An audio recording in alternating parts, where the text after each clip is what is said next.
And we're here with Stephanie Johnston with Service First Mortgage. And we're going to talk about financing again today, but today we're going to talk about condo financing. Steph, you're involved with one of the projects down here, the Pearls of East Marsh, and it's the first type of housing we have down here, condos. And it's a little different whenever you go to buy a condo, isn't it? Yes. So one of the first things is I'm excited that it's happening down there, but the very first condo complex in Bolivar ever.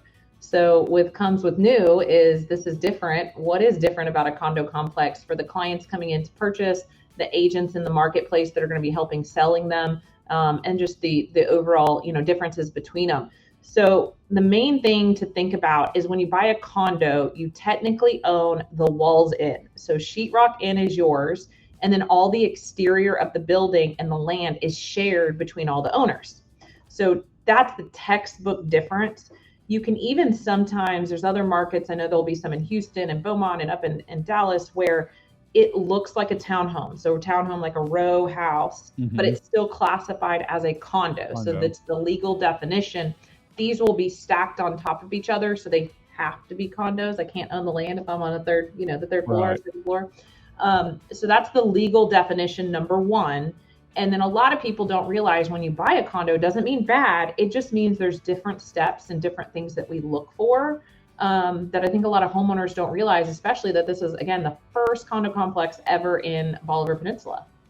Yeah, so. I mean, and we've grown so much and it's slowed down a little bit, but we still have a lot of Bayside that can be reused or can be developed. I know there's another project a couple guys I've talked to about.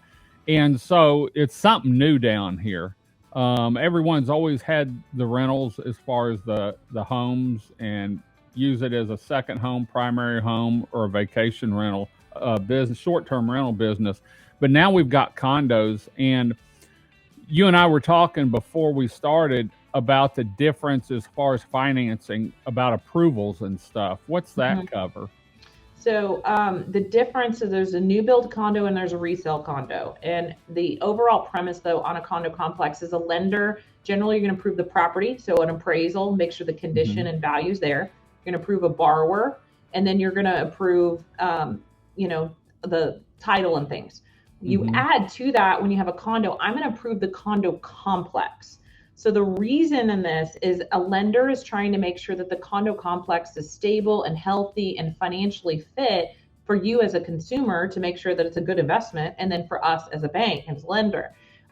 So things that are the reason are that. So when you have a condo, everybody pays in dues and they pay the insurance for you. So one great benefit to remember when we're looking at comparing condos single family is you don't have to go get that flood policy, those homeowners insurance policies, the windstorm. The HOA is going to pay those all for you, and collectively you guys buy a policy. Just don't have to deal with it.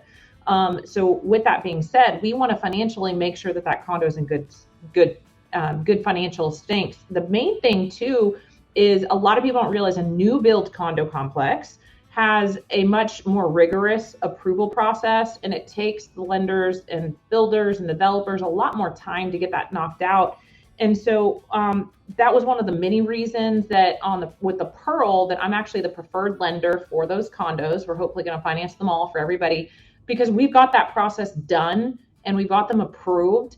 And then so that's got knocked out. That's going to make the much easier for the developer to continue to sell properties quickly because we've got that already taken care of for them. I want to go back to the insurance. You said that the homeowners takes care of that. And, there's a lot of different insurance coverages. Is that something that the homeowners association will vote on what kind of coverage, what kind of deductibles they have, or is there an industry standard for condos, what kind of insurance you have? Because we're in a flood area and a storm zone down here. Exactly. So the developer, when the condo starts, it'll be the developer, then it'll turn over to the HOA and, whoever, the owners of the condo complex once the condo is finished. But part of setting up a condo, there's a bit more to it. You've got to think about all those things. It's not just go build a property. So developers of condos have a lot more to, to put considerations on things like that. So the homeowner is going to carry what we call walls and insurance. So they're going to cover sheetrock in. So that would mean building back, a storm comes through, you're going to get a policy for your contents and then your flooring, your cabinets, your fixtures, things like that. But that's all the homeowner is responsible for. And I mean, don't quote me on this. It depends on what you have in your house. I don't know, right? And what quality of finish outs. But we might see those policies from $500 to $1,000 for their insurance. So similar to maybe a little bit more than a renter's policy would cost. Then the developer on the project or the HOA is going to determine the flood policy, the wind policy, the storms, and you're correct. We're going to balance out and have an actual study done of, okay, if we take a higher deductible, do we have the reserves to cover it? How much money do we save? So just like a consumer would do that, the HOA is having those thought processes because they want to make sure that the condo complex is healthy, that you don't have some huge deductible and then there's a storm come and you got to pay this stuff out. And then you can get for insurance, they're commercial policies, but FEMA still provides commercial flood. So you can still have a FEMA policy or you can have private flood like you would on any home.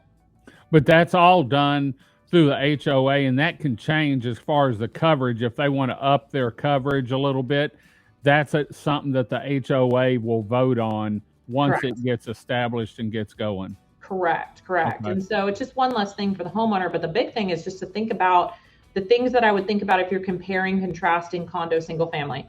Again, you don't have to pay the insurance. You're going to have the HOAs, but we get to save it on the insurance. I know this one, we're going to have a pool, a really nice pool, right? So you're going to have some amenities people can use. Does the condo cover all the exterior maintenance and some things where you don't have to do landscaping and yard mowing and all these? Some of them include cable and different items that come with the HOA. So a lot of times when you look at the cost difference, it's not that big of a difference. And I would say that the homeowner for this or the purchaser for this also can be somebody that just wants less maintenance. So you don't need to mess with having the yard guy go out there and having all, the repairs that you would normally have on a single family. So it's a good product for the market, considering a homeowner doesn't have to think about that. And we're going a little long, but one other thing too is they're, elevators, right? So you can more cost effective get an elevator in here to share between 4 units per se than a single family. So now someone that wants something that's low maintenance and that they don't have to climb upstairs, it's a really good product that's been missing in the industry for some of those reasons. And that's what, I've said with these, because I've worked with them and Beth on these a little bit. It's a whole new concept. I mean, they've got stuff like this in Galveston, but they want $1.2 to $1.5 million. And, I haven't got the final pricing on these, but they're going to be substantially lower. But this is for the guy, the family or the person that wants to come down here. They work 40, 50, 60 hours a week, and they want to get away on the weekend. This is a gated community. This is where you pull in. Your yard's done already. The pool's ready. More or less, all you have to do is go up, fill your glass with ice, and pour your favorite drink, and relax. And when you get ready to leave, you lock the door, and you don't have to worry about maintenance. You don't have to worry about, in 2 or 3 or 4 years painting. You don't have to worry about, is the pool clean? Is it going to last a week? That's all taken care of for you. And so there's a lot of costs there that typically you would have out of pocket that you pay in a little bit on your monthly fees. And so when it comes time to repaint or do something, it's covered. And down here, painting can be expensive. Yes, it's all the time. So I 100% agree. And that's why hopefully this will take off, and then we'll see some other, developers and build the same thing. And happy to, again, consumers that have questions.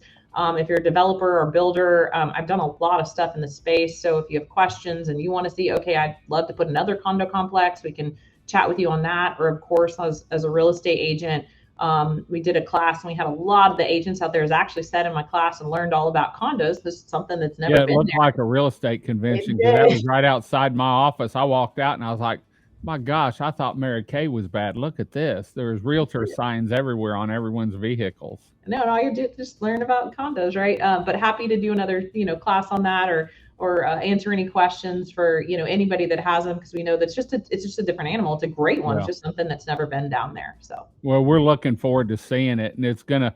I can't wait till they start putting them up because it's just gonna really add to the landscape. We've gotten some great houses down here since Ike that's really beautified everything, and we're getting more people. And this is, like I said, it's a new dimension to Bolivar.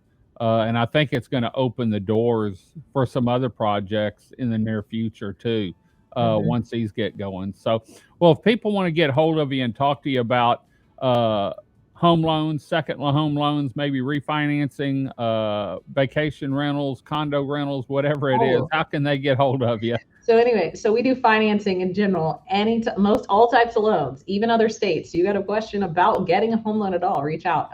Number one, you can see us at the Pearl site. There's a giant billboard that has my phone number, just in case you're sitting at Stingeries and wanting to see that. It's comical. It's huge. Has a number there.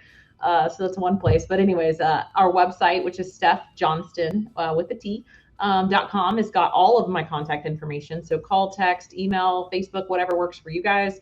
And then my number is 214-576-2934. Great, great.